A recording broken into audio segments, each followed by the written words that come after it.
তোমালোকৰ বাবে আজি এটা সাধু লৈ আহিছোঁ। সাধুটোৰ নাম হৈছে বান্দৰ আৰু শিয়াল। এটা শিয়াল আৰু এটা বান্দৰ আছিল। সিহঁত দুয়ো সখি পাতি হেপাহ পলুৱাই বস্তু খাই ফুৰিবলৈ আলোচনা কৰিলে। সখী সেই মানুহকেইটাই লৈ যোৱা বস্তুবোৰ আমি খাব লাগিব। এতেকে এটা বুদ্ধি উলিয়া যাওক। তুমি অলপ দূৰত বহি কাষৰ গছজোপাতে লুকাই থাকিবা আৰু মই এইখিনি জোপাৰ এটাতে লুকাই থাকিম। সিহঁতে যেতিয়া আহি আমাৰ ওচৰ পাবহি মই মাতিম হোৱা আৰু তুমি মাতিবা খোৱা।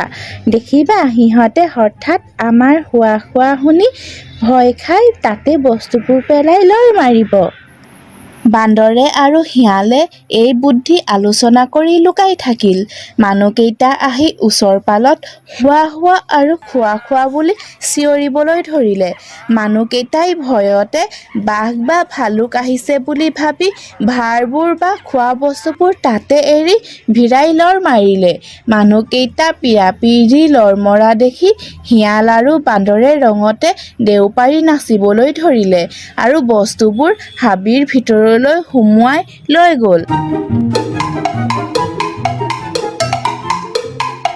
বান্দৰে শিয়ালক ক'লে, সখী আমি বস্তুবোৰ ইয়াতে খাবলৈ বহিলে যদি সেই মানুহকেইটাই সিহঁতৰ বস্তুবোৰ বিচাৰি উভতি আহে তেন্তে আমাক ইয়াত পালে আমাক মাৰি আধাধুনা কৰিব আৰু বস্তুবোৰ কাঢ়ি লৈ গুচি যাব।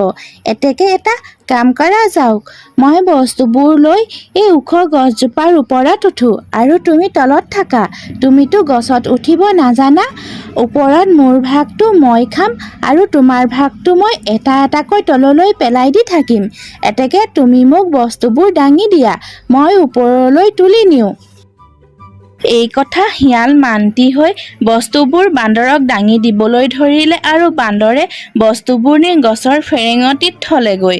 সকলোখিনি বস্তু ঠান ঠিক লগাই থৈ বান্দৰে গছৰ ডালত বহি মহা সুখে আৰু নিশ্চিন্ত মনেৰে হেপাহ পলুৱাই বস্তুবোৰ খাবলৈ লাগিল। শিয়ালে গছৰ তলৰ পৰাই মাত লগালে, সখী মোৰ ভাগ ক'ত? বান্দৰে কল খাই বাকলিটো তললৈ পেলাই দি ক'লে, সখী চাবা হেইটি কল গৈছে, ধৰিবা।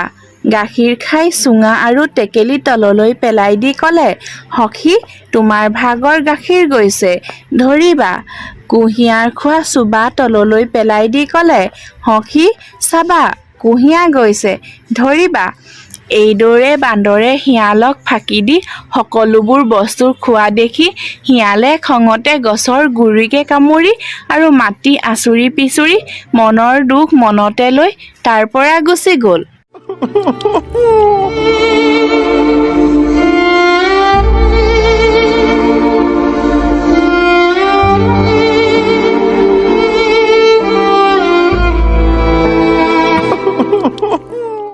এনেদৰে কিছুদিন যোৱাৰ পাছত এদিন বান্দৰে শিয়ালক এটা টেকেলি কন্দুৰ ওচৰত বহি থকা দেখি ওচৰ চাপি সুধিলে, সখী কি কৰিছা?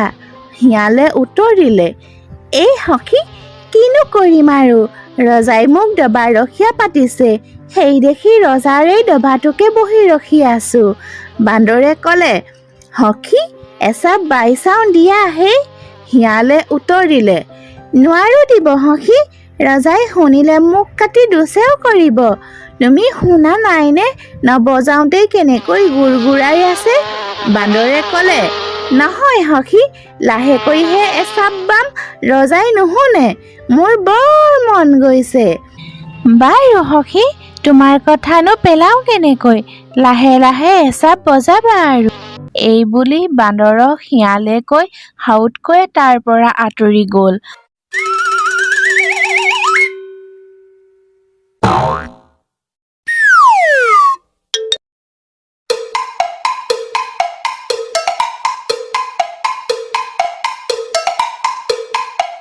বান্দৰে মনৰ ফূৰ্তিতে কন্দুবাটো বৰ জোৰেৰে কোবাই দিলে।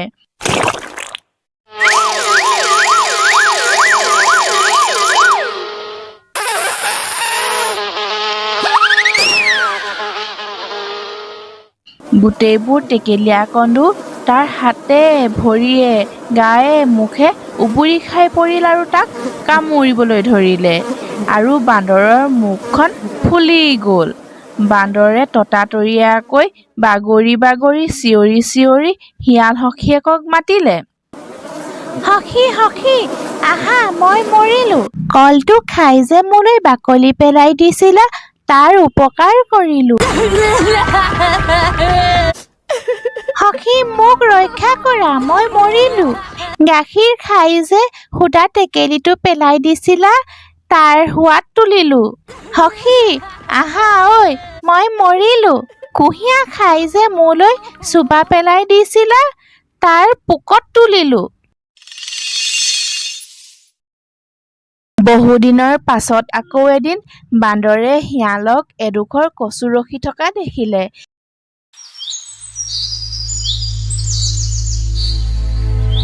বান্দৰে তেতিয়া সেই কন্দুৰ কথা একেবাৰে পাহৰি গৈছিল। সি ওচৰ চাপি আহি শিয়ালক সুধিলে, সখী কি কৰিছা? সেইডৰা কি? শিয়ালে হাঁহি মুখেৰে বান্দৰৰ ফালে চাই মাত লগালে, এইডৰা ৰজাৰ কুঁহিয়া। মোক ৰজা ঘৰৰ পৰা কুঁহিয়া ৰখীয়া পাতিছে, সেইবাবে এই ৰজাৰ কুঁহিয়াখিনিকে ৰখি আছো। কুঁহিয়াৰ নাম শুনি বান্দৰৰ মুখৰ পানী ওলালে। বান্দৰে ক'লে, মোক সৰু চাই এডাল খাবলৈ দিবানে? আও, তুমিনো কি কোৱা?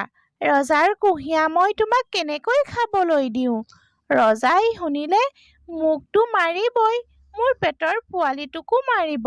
নহয় সখী, মোৰ বৰ মন গৈছে, এডালি মনে মনে খাবলৈ দিয়া, ৰজাই গম নাপায়।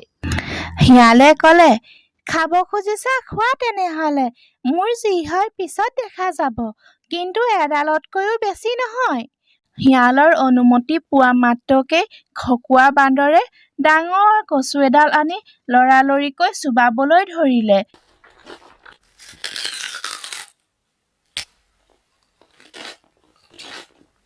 তৎক্ষণাৎ বেচেৰা মুখ খজুৱাবলৈ ধৰিলে আৰু সি চিঞৰি চিঞৰি শিয়ালক মাতিবলৈ ধৰিলে, সখী মোক ৰক্ষা কৰা, মই মৰিলো। কল খাই যে মোলৈ বাকলিটো পেলাই দিছিলা, তাৰ উপকাৰ কৰিলো। বান্দৰে আকৌ মাতিলে, সখী মই মৰিলো। শিয়ালে আকৌ উত্তৰ দিলে, কুঁহিয়া খাই যে মোলৈ চোবা পেলাই দিছিলা, তাৰ সোৱাদ তুলিলো। সখী মোক ৰক্ষা কৰা, মই মৰিলো, মই মৰিলো। শিয়ালে আকৌ উত্তৰ দিলে, গুৰ খাই যে মোলৈ টেকেলিটো পেলাই দিছিলা, তাৰ সোৱাদ তুলিলো।